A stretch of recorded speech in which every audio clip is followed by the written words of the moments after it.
오늘 우리 경희대학교 임창규 교수님이 화학공학회 축제 대회가 열리는데 갑자기 이렇게 초청을 해주셔가지고 저희 하게 됐습니다.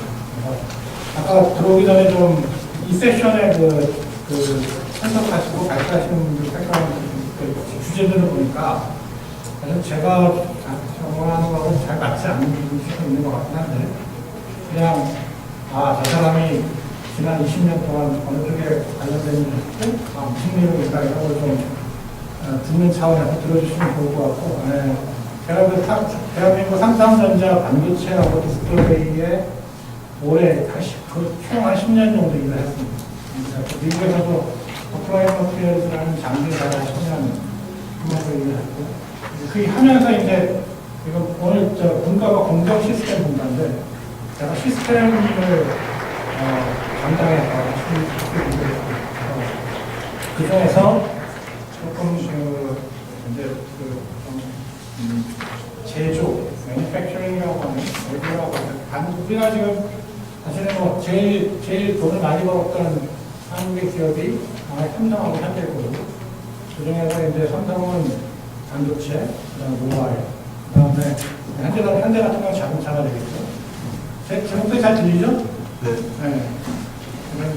그런데 반도체하고 디스플레이를 만드는 그 공정 내에서 중요한 역할을 하는 두 가지 시스템에 대해서 과거의 그 시스템들이 어떻게 되었고 앞으로는 어떤 부분에 관심을 가지고 진행을 할 건지 이 부분에 대해서 설명을 드리도록 하겠습니다.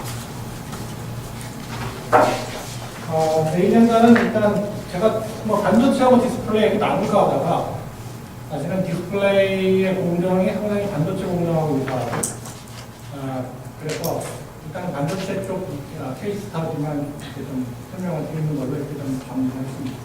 그러니까 백그라운드 설명을 드리고 그 다음에 이제 두 가지 중요한 시스템은 APC라고 하는 Advanced Process Control이라고 하는 시스템과 그 다음에 FDC, Fault Detection and Classification이라고 하는 두 개의 시스템을 가지고 쭉 말씀을 드리도록 하고 이제 마지막으로 최근에 IT 테크놀로지가 발전을 하면서 제가 이제 LCD, 삼성전자 LCD 디스플레이 CIO, Chief Information Officer, CIO 역할을 쭉 하면서 많은 IT 관련된 시스템들을 책임을 지고 개발을 이끌어왔습니다. 그래서 그 중에서 최근에 이제 이슈가 되고 있는 빅데이터, 그쪽에 관련돼서 이 두 개의 시스템과 어떻게 연동해서 진행되고 있는지 그런 중심으로 말씀드리도록 하겠습니다.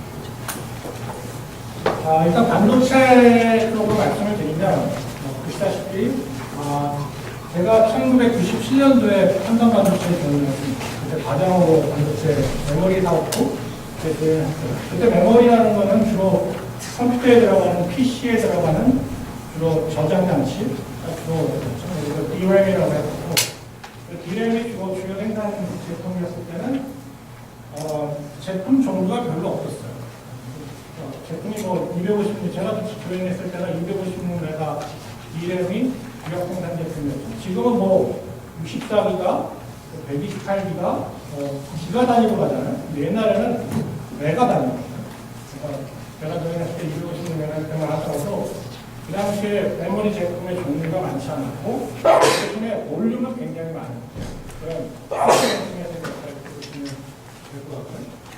이게 이제 쭉 진화되면서 이제 삼성이 메모리만 갖고 장사를 하니까 안 돼서 메모리 장사가 잘 되는데 저는 여러 미국에 있으면서 여러 많은 글로벌 기업들을 많이 가봤습니다. 그중에 대표적으로 반도체를 만드는 회사들이 대만의 TSMC라든지 미국의 인텔 이런 회사들이고 그런 TSMC 같은 이런 회사들이 로직 주로 이제 모바일도 들어가고 여러 가지 특화된 그런 전자제품에 들어가는 그런 로직 칩들을 많이 개발하는 그런 시대가 가니까 이게 어떻게 되냐면 제품 종류는 많아지는데 볼륨은 상대적으로 좀 작은 볼륨을 갖고 있는 이런 환경이 있었죠. 최근에는 이제 시대가 변해서 여러분들도 최근에 이런 많은 인터넷 매체를 통해서 아시다시피 IoT, 인터넷 오브 띵, 그 IoT에 대해서 여기 계신 분들이 얼마만큼 백그라운드를 가지고 계신지 잘 모르겠지만 일단 개념은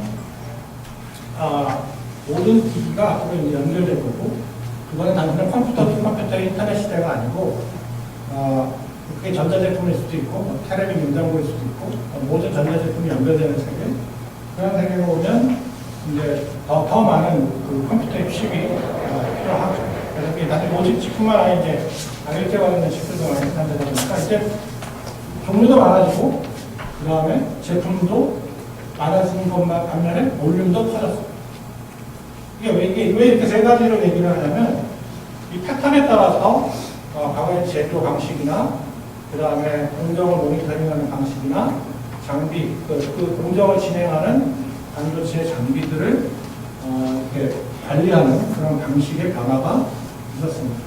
관련된 내용을 나중에 그래서 최근에 이제 매니팩처링, 세미컨덕터 반도체는 크게 이제 네 가지가 제가 이제 정리를 했는데 왼쪽 위에 보시는 것이 컴피티션이 굉장히 세지고 있습니다.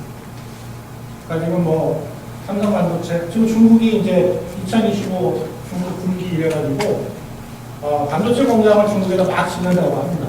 반도체 공장 굉장히 많이 짓고 그래서 이제 삼성전자나 하이닉스나 이런 우리나라 국내 반도체 기업들의 경쟁이 굉장히 글로벌 기업들과 치열해질 거다 이렇게 보시고 그 다음에 이제 그러다 보니까 이제 점점 이 테크놀로지가 슈링크가 돼요.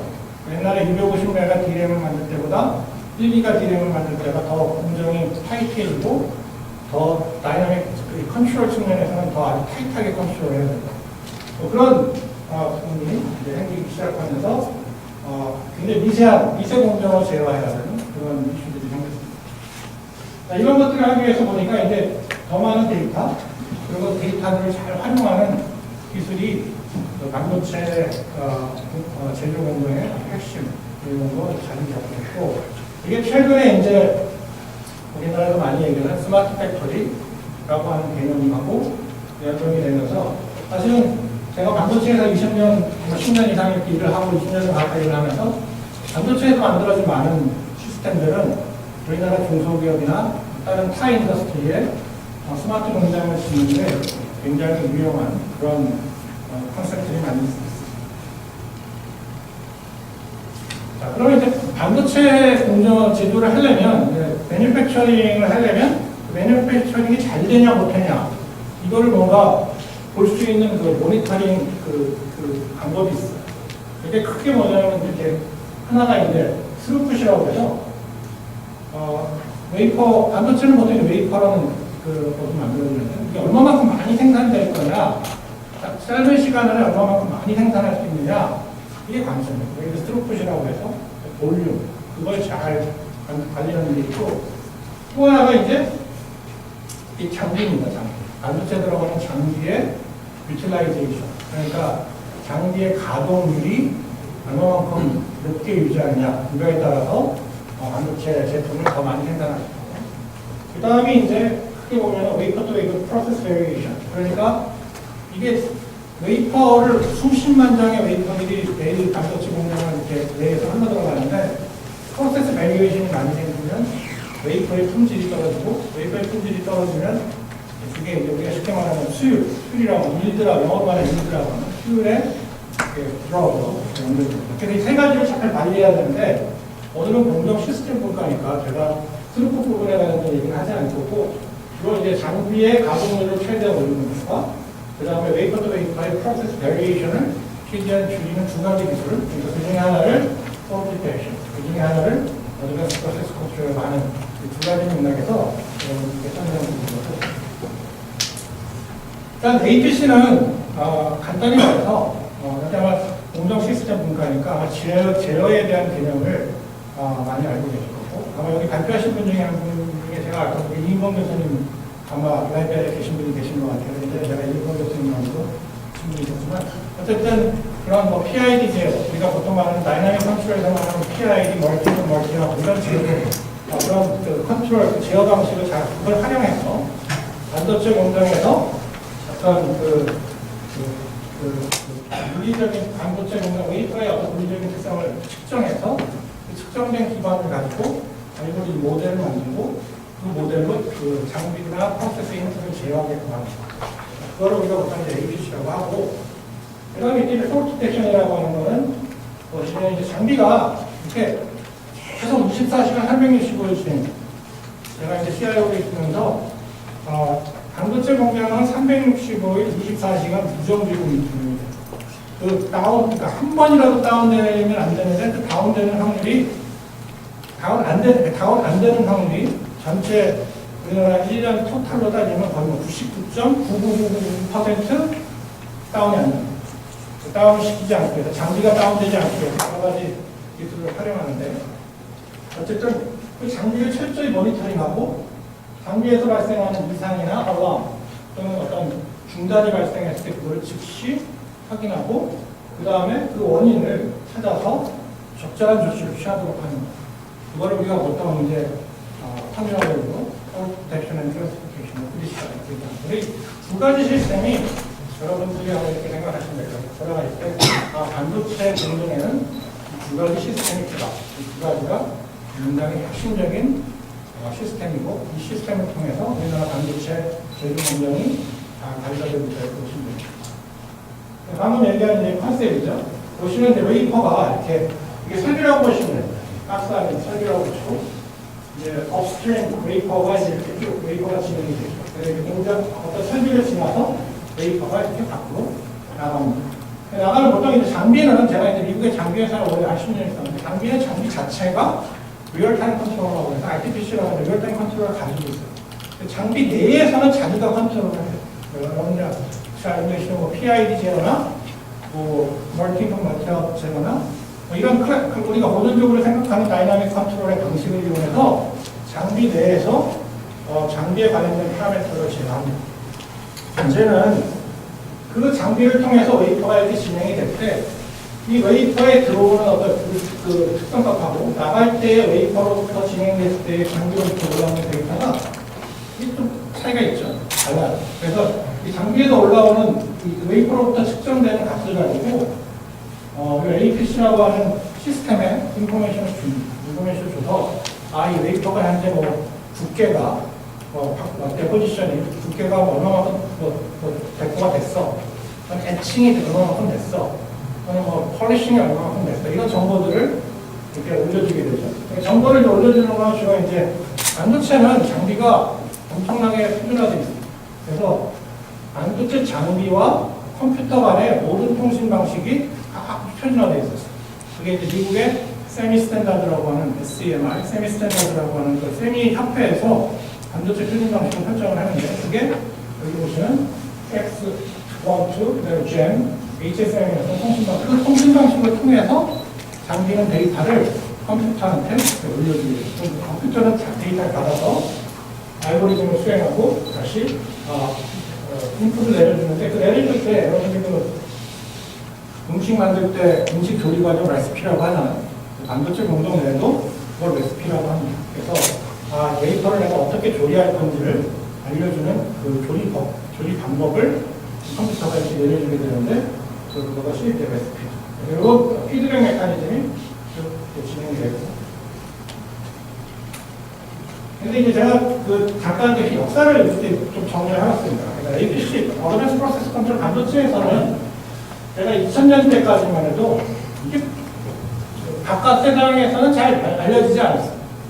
그냥 디바이스 메이커, 삼성전자나 하이닉스나 이런 데에서만 그냥 내부적으로 주로 해결됐던 내용들이고, 주로 이제 방식은 그 해당 장비나 해당 프로세스 정도만 이렇게 제어하는 개념으로 2000년대까지는 진행이 됐습니다. 그러다가 2010년에 와서 이게 이제 이 어드밴스 프로세스 컨트롤을 할 수 있는 소프트웨어를 제품으로 만들어서 시장에서 파는 회사들이 생겼어요. 그래서 이제 APC 소프트웨어 벤더들하고 디바이스 메이커들하고 같이 이렇게 작업을 하면서, 그때 주로 많이 쓰이는 게 이제 피드백, 피드포워드 그런 프로세스 컨트롤 메커니즘들을 사용했지. 그러다가 이제 작년 2015년까지를 보면 이제는 소프트웨어 벤더뿐만 아니라 장비 메이커들까지도 같이 코어를 해서 프로세스 컨트롤에 관련된 관심을 갖고 있어요. 제가 반도체뿐만 아니라 디스플레이 공장에도 있었지만 디스플레이 공장에서 디스플레이 여러분들이 갖고 있는 스마트폰에 있는 그 글라스를 생산할 때 글라스에 노광장비라는 그러니까 쉽게 말하면 카메라 역할을 하는 장비예요.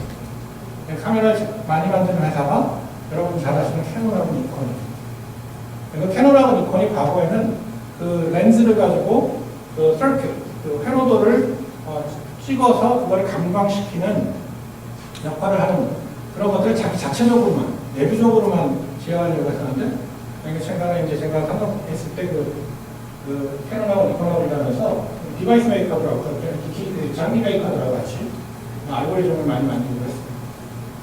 최근에는 이제 2015년까지 그 다음에 이제 버추얼 메트로로지라고 해서 이게 뭐냐면 반도체에서 공정이 진행이 되려면 이게 보통 계측 장비가 있습니다. 아까 여기 바깥에 나가서 데모하는 그 기업들이 많이 와 있더라고요. 그 중에 보니까 인시추로 이렇게 어떤 여러 가지 그 파라메타들을 측정하는 측정 장비를 만드는 회사들이 이렇게 시연하고 있는 것을 봤습니다. 반도체 내에도 그런 여러 가지 그 웨이퍼나 이렇게 장비에서 올라오는 데이터를 측정할 수 있는 측정 장치들이 있고 그 장치들을 일정한 주기를 가지고 측정을 하는데 그 장치가 많지 않아요. 많지 않다 보니까 주로 이제 샘플을 측정해요. 웨이퍼가 너무 많아요. 수십만 장, 수백만 장이 있는 거니까.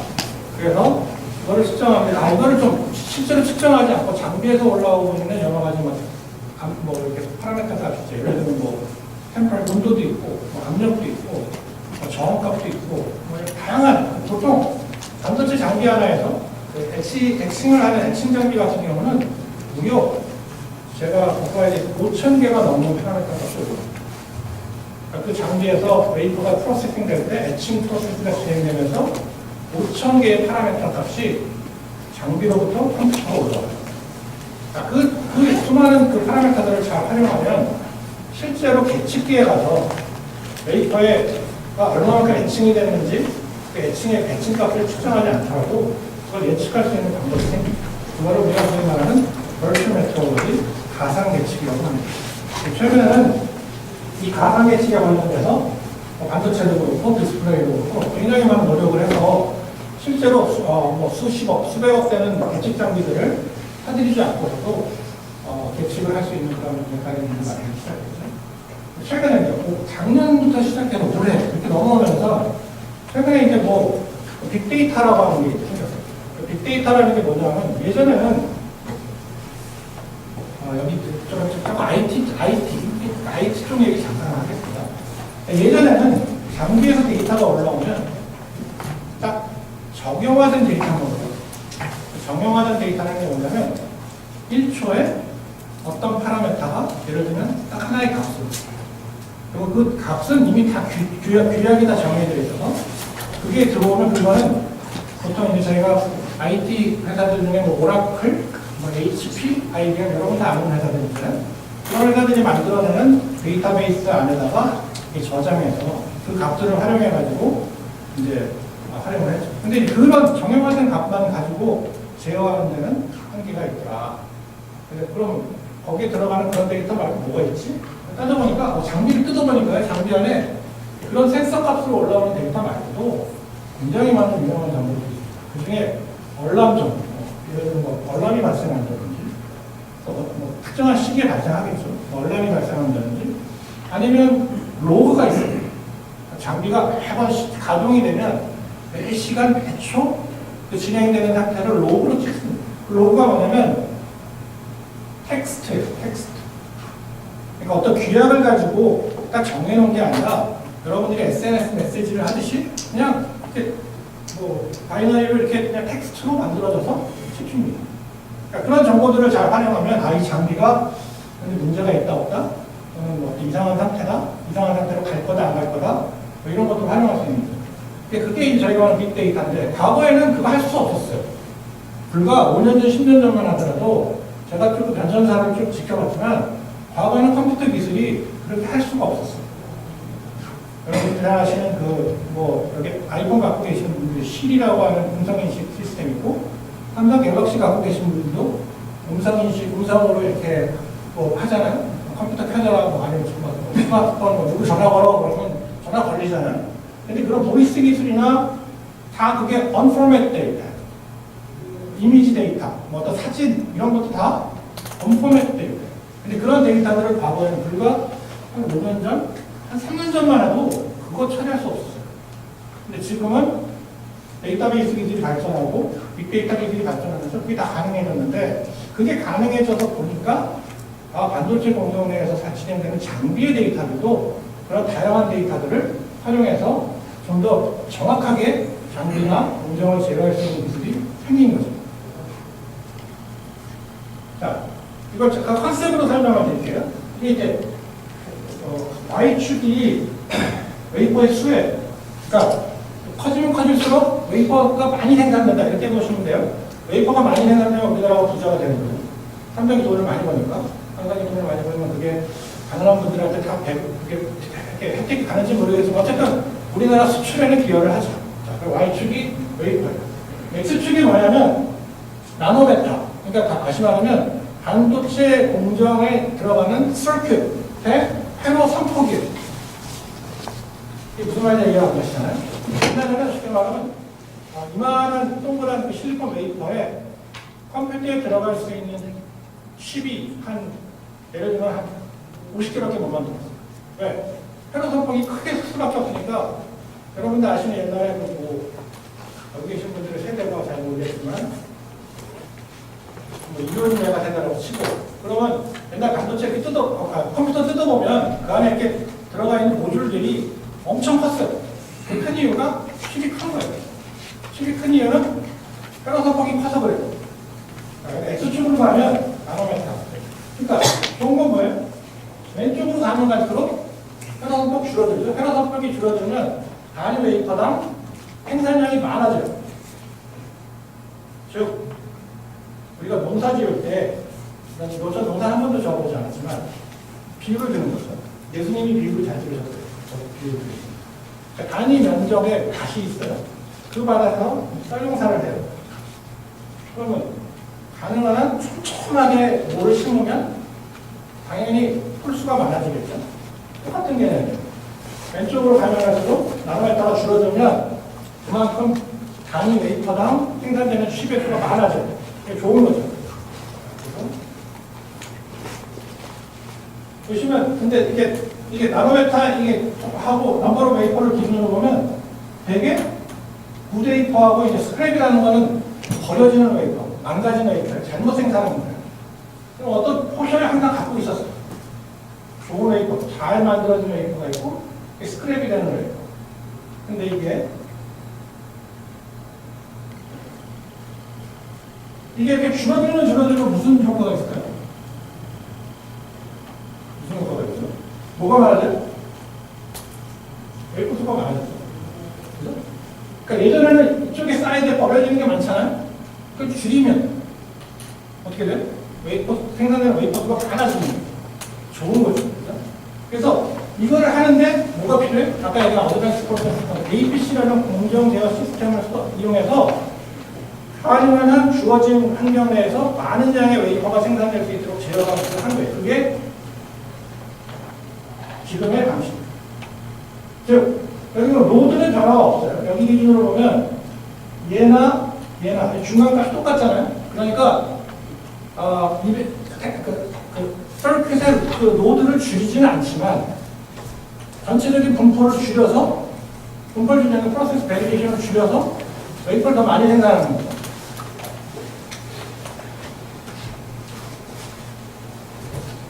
그런데 세상이 바뀌면서 점점 어떻게 돼요? 이쪽 나노메타가 점점 줄어들어요. 회로 선폭 좁혀서 더 많이 생산해요. 그러니까 어떻게 돼요?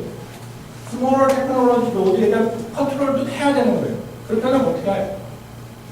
이게 리미티라고 봐요. 그럼 아까 볼로 보면 어떻게 왼쪽으로 최대한 움직이게 해야 돼요. 쉽게 말하면 프로세스 베리에이션도 줄여야 되지만 어떻게 돼요? 중심치에 더 이동되게끔 해줘야 돼요. 그러니까 보통 어떤 생산이 다 진행되면 웨이퍼마다 프로세스 값을 다 갖고 있는데 상한선과 하한선이 있어요. 이 중간에서 놀아야 돼요. 중간으로. 이게 밖으로 벗어나면, 이번에 갤럭시 노트 7에 아주 뼈아픈 그 경험을 하고 있잖아요. 쉽게 말하면 그 상한선을 하나를 넘어가면 폭발하는 거예요. 근데 이번에 노트 7은 어떻게 됐어요? 상한한 안에 있었어요. 상한한 안에 있었는데 어떻게 돼요? 그래서 폭발했어요. 왜 그런지 저도 아직 잘 모르요 근데 어쨌든 왼쪽으로 이동시켜야 돼. 서킷이 슈링크 되는 거에 맞춰서 제어 그 방면으로 이동을 해야 되는 거죠. 그걸 도와주는 것이 APC. 즉 스피드도 빨라지, 빌드는 똑같이 유지하지만 서킷, 그러니까 클럭 스피드, 그러니까 그 칩에서 움직이는 전화의 그런 속도나 이런 것들을 빨리 만들어서 속도가 올라갈 수 있게끔 이렇게 하는 거죠. 그래서 그동안의 APC는 주로 빌드를 올리는 쪽, 즉 웨이퍼를 많이 행사하는 쪽으로 했다면 지금 현재 향후의 APC는 웨이퍼도 많이 늘리지만 서킷의 그 노리도 줄이는 방향으로 제어를 하고 있습니다. 이거는 제가 전 세계 반도체 회사들을 돌아다니면서 인터뷰를 했었어요. 그 사람들도 다 APC를 하고 있더라고요. 그 중에 이제 그냥 여기 제가 이게 쓰면 잘못하면 이게 인터넷 큐퍼를 직접 계산하는 이슈가 되기 때문에 그냥 약자만 썼는데 여기서 말씀을 드릴게요. 한국에 있는 S사 어디죠? 삼성이죠. 삼성은 APC를 뭐라고 그랬냐면 어떤 예측 모델을 사용해서 레시피 값을 조정하는 거다. 이렇게 정의하고 했었어요. 내가 정의한 거죠. 그 다음에 T 컴퍼니 타이완. 이거 뭐냐면 TSMC예요. 자, TSMC라는 거 아시죠? 네. 저는 같이 또 들어가 봤어요. 어마어마해요. 얘네들은 뭐라고 하냐면 피드포드, 피드백 컨트롤 스팀을 임플리멘테이션 한 거다. I는 어디예요? 미국의 I? 인텔이겠죠. 인텔은 뭐라고 얘기했냐면 어드밴스드 패브리케이션을 위해서 타이트한 톨러런스를 가지고 브런치런 컨트롤을 하는 거다. 이렇게 얘기했고 그 다음에 T in US용어는 텍사스 인스트루먼트 TI는 인라인 메트로드 계측기를 조합해서 어떤 리스폰스 알고리즘에 대한 그 장비의 여러 가지 파라미터들을 제어하는 거다. 이렇게 하는 거죠. 그 다음에 A in US. 이게 인텔의 경쟁사 AMD. AMD 같은 경우는 하나 또는 그 이상의 툴셋에 대해서 자동으로 컨트롤이 수행되도록 하는 거라고 정했지만 결론은 다 같은 일이죠. 여기서 생각하면 그 APC라고 하는 그런 영역이 전 세계 반도체 회사들이 굉장히 집중해서 리서치를 진행하고 실제로 그거를 매니팩처링에 적용하고 있다 이렇게 보시면 됩니다. 그 APC 관련된 이제 프로세스, 왼쪽은 프로세스고요. 그리고 두 번째 줄은 제어 방법이고 세 번째 줄은 인풋 파라미터라고 해서 그러니까 우리가 제어에서 말하는 영어로 말하는 매니플레이티드 베리어블 즉 제어를 하기 위해서 필요한 실제 인풋 값을 말하는 거고 그 다음에 아웃풋 파라미터라는 건 제어의 대상이 되는 파라미터를 말해요.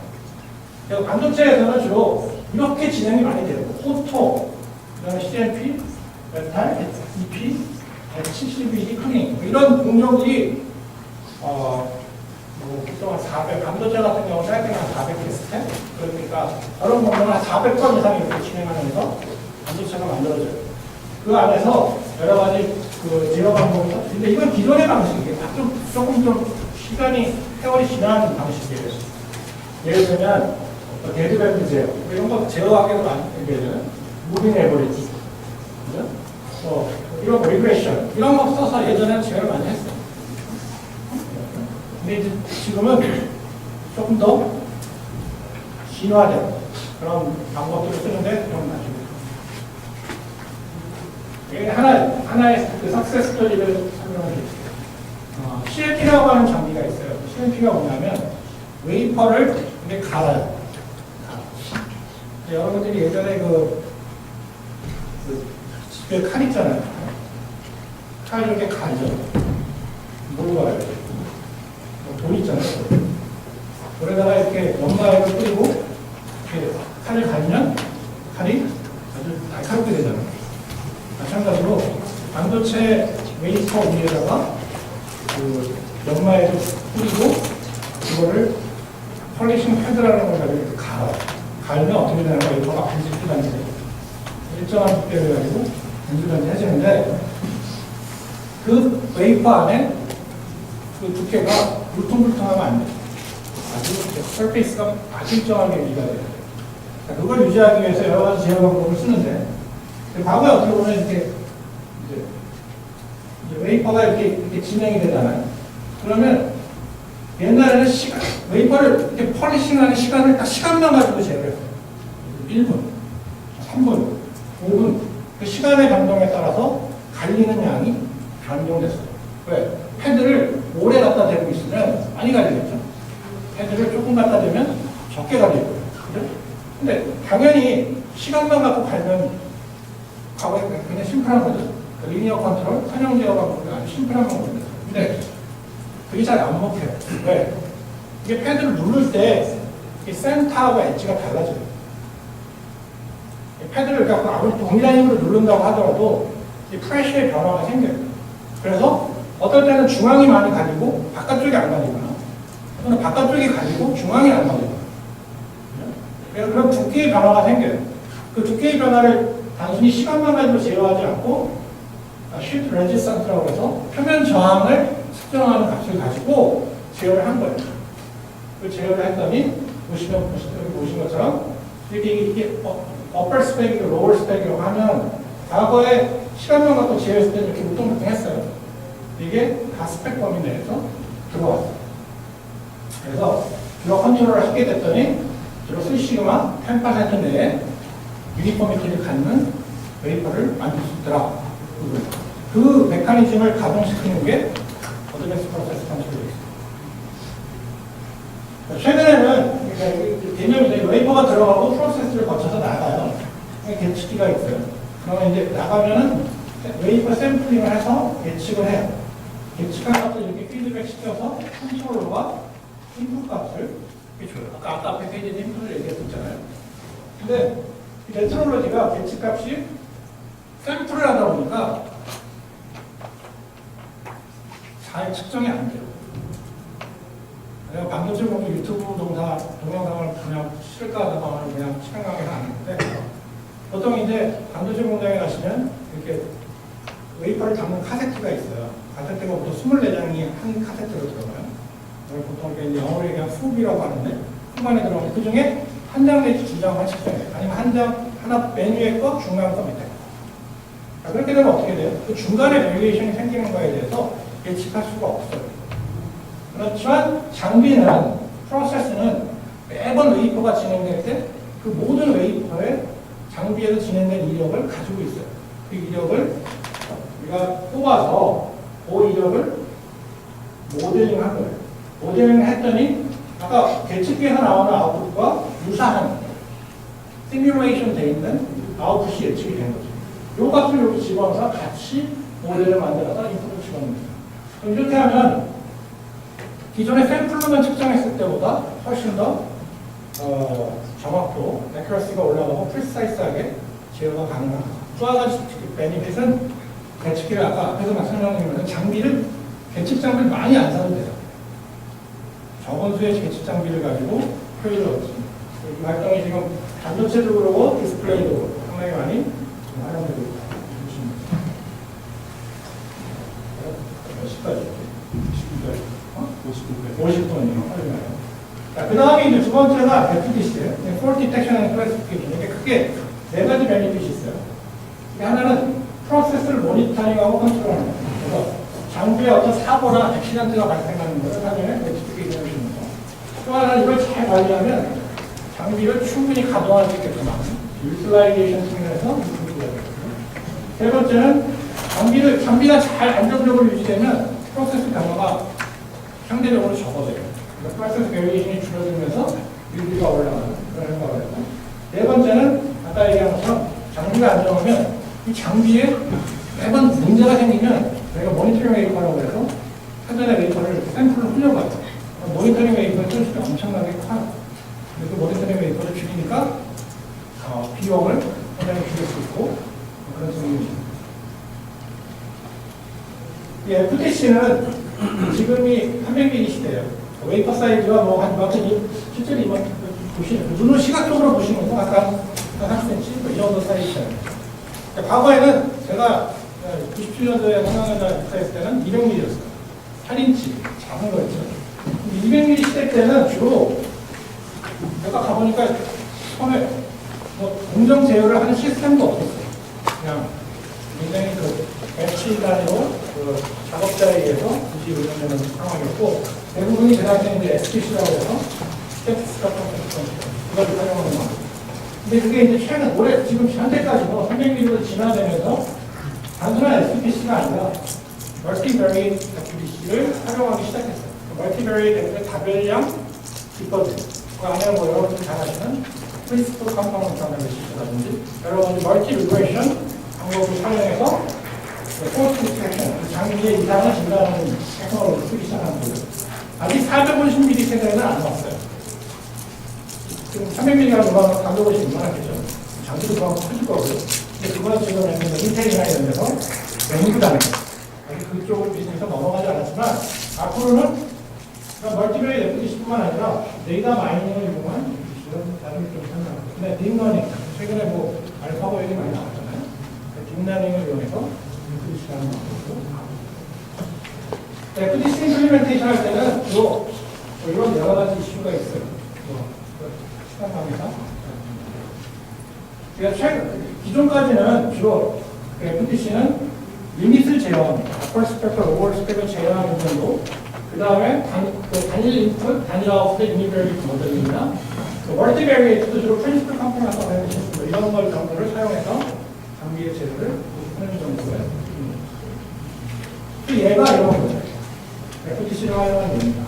이게 이제 샘플링 장비인데, 12년. 여기 보시면 이게 챔버라고 해서 웨이퍼가 위에 올라와요. 웨이퍼를 올릴 때, 바다 표면에서 핀이 이렇게 세 개가 핀이 쭉 올라오고, 핀이 이렇게 쭉 올라와서, 여기 보시면 노멀한 상태고, 회색으로 변했죠, 웨이퍼. 항상 이렇게 돼 있어야 돼요. 잘못하면, 어떻게 돼요? 이 웨이퍼가 잘못 포지셔닝이 되면서, 이렇게 핀에 걸쳐요. 이렇게 걸쳐있는 상태에서 내 포지션이 이루어지면 어떻게 돼요? 웨이퍼 유니폼미티가 깨지고 문제가 생겨요. 자, 이런 것들은 어떻게 백사이드 프레셔, 즉 밑에서 측정되는 프레셔를 변화를 측정해서 이게 이제 이 그래프예요. 이 그래프를 보고 노멀 웨이퍼하고 비이상 웨이퍼 간의 프레셔의 변화를 모니터링하는 거죠. 이걸 모니터링 했더니 결과예요. 웨이퍼가 깨지는 게 기존에 예를 들면 주어진 시간에 한 44장이 깨진 게 5장 정도이고 라이브라든지 이런 게 증가되고 그 다음에 PM을 하는 장비를 실제로 이렇게 붙이고 수선을 하는 시간이 상당히 길어지더라고요. 기분 좋은 거죠. 앞으로는 이제 FDC가 이게 보통 아까 말씀한 백사이드 프레셔나 백사이드 프레셔가 이렇게 변화가 돼요. 그러니까 웨이퍼 감정이 싹 장비에 들어가는 순간부터 백사이드 프레셔를 모니터링 하는데 주로 데포지션이 이루어지는 그 시간에 해당되는 프레셔를 과거에는 많이 활용했어요. 근데 그것만 가지고 장비의 이상 징후를 판단하는 데 부족하다는 걸 깨달은 건데 그게 실제로 데포가 이루어지는 그 공정뿐만 아니라 그걸 준비하는 과정 그 다음에 데포가 끝나고 난 다음에 빠져나갈 때의 과정 그 모든 과정이 다 장비를 모니터링하는 데 굉장히 중요하다고 판단한 거예요. 그거를 풀트레이스라고 했어요. 그래서 앞으로의 FDC는 전체 트레이스를 커버리되는 거예요. 그 다음에 리미트도 아까 얘기한 것처럼 단순히 어퍼 스펙하고 로어 스펙을 그냥 딱 고정해서 가는 것이 아니라 그 트레이스의 변화에 따라서 다이나믹하게 볼륨을 유지해 나가고요. 그 다음에 장비가 어마어마하게 많아요. 어마어마한 많은 장비 수백 대가 보통 수천 대죠. 보통 팩 공장에 수천 대. 근데 그 안에 파라메타까지 곱하면요 수만 개, 수십만 개예요. 근데 과거에 프린시플 컴포넌트 어널리시스나 PCA나 이런 거 쓰면 하나의 변수에 하나의 장비에 하나의 모델이 필요해요. 그 모델을 메인테넌스 하는 게 보통 일이 아니에요. 앞으로 어떻게 하면 모델을 메인테넌스를 쉽게 할 수 있는가. 그런 것도 있어요. 그 다음에 아까 말씀드린 것처럼 고정 스펙을 가지고 활용을 해서 많은 수천 대의 장비를 모니터링 하다 보니까 얼람이 하루에 수백 개, 수천 개가 떠요. 근데 그 얼람을 조치하는 건 누가 조치해요? 사람이 조치해요. 근데 사람이 수백 개, 수천 개 알람을 아무리 많은 인플루어를 고용하더라도 하나 다 할 수 없잖아요. 그러니까 어떻게 돼? 정말로 장비에 이상이 있을 수 있는 크리티컬한 알람만 뽑아서 그것들만 제어하자. 그래서 알람을 어떻게 하면 줄일 수 있을까? 이런 부분으로 현재 FBC를 연구를 많이 하고 있습니다. 대표적인 경우가 이제 뭐 보시면 여기 파란색으로 표시된 게 여기 이제 온도의 변화인데 파란색으로 표시된 게 이렇게 쭉 시퀀스가 진행될 때 이렇게 올라갔다가 이렇게 떨어지는 거예요. 요즘에 어떤 웨이퍼는 이렇게 빨간색으로 이렇게 올라가는 것까지 같이 다 올라가는데 떨어질 때 다르게 떨어지는 거예요. 예전에는 요 구간만 중요하다고 생각했어요. 그건 아니죠. 그 다음 또 하나는 왼쪽에 보시면 이렇게 많은 그 푸른색 그래프들이 있는데 이게 다 웨이퍼의 정상 웨이퍼들이 진행되는 형태예요. 여기 빨간색으로 보시면 특이한 하나가 얘하고는 벗어나 있죠. 이상 업노멀리 웨이퍼예요. 뭔가 이상한 거예요. 그것들을 패턴을 가지고 과거에는 뭐 스펙을 가지고 했는데 이제 패턴을 가지고 가요. 과거에 보면 이렇게 어퍼 스펙과 로어 스펙 안에 다 들어가 있어요. 이상이 없다고 판단합니다. 하지만 실제로 보면 스펙 안에 있더라도 패턴을 유형을 보면 업노멀 웨이퍼하고 푸른색으로 표시되는 정상 웨이퍼 간의 패턴의 변화가 있는 거예요. 그 미세한 것들을 감지할 수 있도록 현재 다이나믹 FGC가 연구가 되고 있고 실제로 효과를 내고 있습니다. 그 패턴 같은 것들을 연구를 할 때 아까 얘기한 포맷 데이터뿐만 아니라 언포맷 데이터들을 사용하고 있는 거예요. 그게 텍스트, 로고, 알람, 트레이스, 이미지. 과거에는 그 프로파일이 변하는 이미지는 그냥 디지타이드 값만 가지고 썼어요. 컴퓨터는 밸류만 가지고 인식하잖아요. 근데 이제는 컴퓨터가 이미지를 인식해요. 그게 뭐 여러분들 잘 많이 듣고 계시면 딥러닝이나 이런 이미지를 가지고 활용하니까 트레이스의 프로파일 이미지를 정상 이미지하고 비정상 이미지 간에 구분하는 클래시피케이션하는 방법이 가능해집니다. 그래서 그런 방법도 쓰고 있습니다. 그래서 최근에 보시면 과거에는 이렇게 그냥 프로세스 컨트롤 시스템이 여러 가지 이렇게 기능들이 있지만 최근에는 보면 이렇게 빅데이터에 관련된 여러 가지 IT 기업들의 그 솔루션을 활용을 하고 거기에다가 커뮤니티브 아나리틱스라고 해서 아까 얘기한 뭐 딥러닝이나 뭐 아티피셜 뉴럴넷이나 이런 여러 가지 방법들을 활용해가지고 진행하는 게 있습니다. 자, 이런 것들이 진행이 되면서 과거에는 장비가 죽으면 행동했어요. 장비가 망가지면 그때 가서 스페어 파트를 바꾸든지 장비가 망가지면 뭔가 조치겠죠. 근데 이제 그럴 필요가 없어요. 장비가 망가질지 안 망가질지를 사전에 확인할 수 있는 방법이 가능해졌다. 그 다음에 과거에는 이게 공정이 여러 개 진행돼요. 아까 앞에서 설명드린 각 장비마다 FTC가 셋업이 되어 있고 그 다음에 W2W는 APC예요. APC 셋업이 되어 있고 그 다음에 버추얼 메트로로지 가상 계층 셋업이 돼서 이렇게 움직이고 있어요. 근데 이게 옛날에는 일드 데이터하고는 관련이 없어요. 이게 굿 웨이퍼, 배드 웨이퍼라고 하는 일드 가까운 비교가 없는데 일드 데이터로 연동을 해서 최근에 보시면 이제 이런 거예요. 웨이퍼를 이렇게 보시면 웨이퍼의 샘플 이미지에 보면 이렇게 여러 가지 형태가 있어요. 그게 여기 점점점 찍혀 있는 게 디펙트다 이렇게 보시면 돼요. 웨이퍼에서 발생하는 디펙트고 그걸 클래시피케이션 해보면 스트레이트 직선도 있고 커브도 있고 레디얼도 있고 서클도 있고 로우도 있고 크롬도 있어요. 근데 이게 왜 생길까? 그게 궁금하거든요. 저게 안 생기면 베스트잖아요. 근데 저게 안 생기면 베스트인데 저게 생기는 이유는 프로세스를 진행할 때 장비에 어떤 변화가 생긴 거예요. 근데 실제로 장비의 변화를 과거에는 연결할 수 있는 방법이 없었어요. 왜? 이건 이미지 데이터고 이미지 데이터의 구조는 배드만 알 수 있는 거고 실제로 장비에서 진행되는 이런 트레이스 데이터가 연동이 안 돼요. 지금은 이미지 데이터를 딥러닝이나 이런 방법을 써서 클래시피케이션을 하고 실제 장비에서 올라오는 아까 여러 가지 파라미터의 데이터를 상호 연관을 시키는 모델링 테크닉을 활용해서 모델링을 해요. 그럼 어떻게 되냐면 현재 이 장비에 문제가 생길 것 같다는 예측을 사전에 하는 거죠. 사전에 해서 predictive maintenance 사전에 들어가요. 이렇게 사전에 들어가게 되면 어떻게 돼? 이렇게 사전에 들어가면 결국 이런 웨이퍼들이 발생이 안 되는 거죠. 그게 발생이 안 되면 어떻게 돼요? 웨이퍼를 그만큼 많이 생산할 수 있는 거죠. 시간이 딱 돼서 어쨌든 정리하면 뭐 제가 설명드린 거에 대한 걸 얼마만큼 이해하시는지 잘 모르겠지만 정리를 해야겠습니다.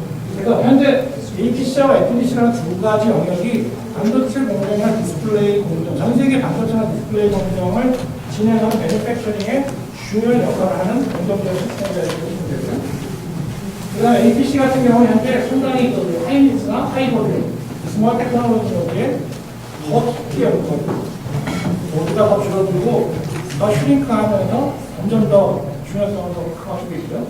그 다음에 최근에 빅데이터 캐파빌리티나 머신러닝이나 이런 기법들을 활용해서 장비를 더 정밀하게 진단해야 되겠다고 하는 그런 도구들이 있고요. 저도 이제 그런 쪽으로 이제 제가 학교에 있으니까 그런 쪽으로 연구를 계속 진행하는 이상으로 잘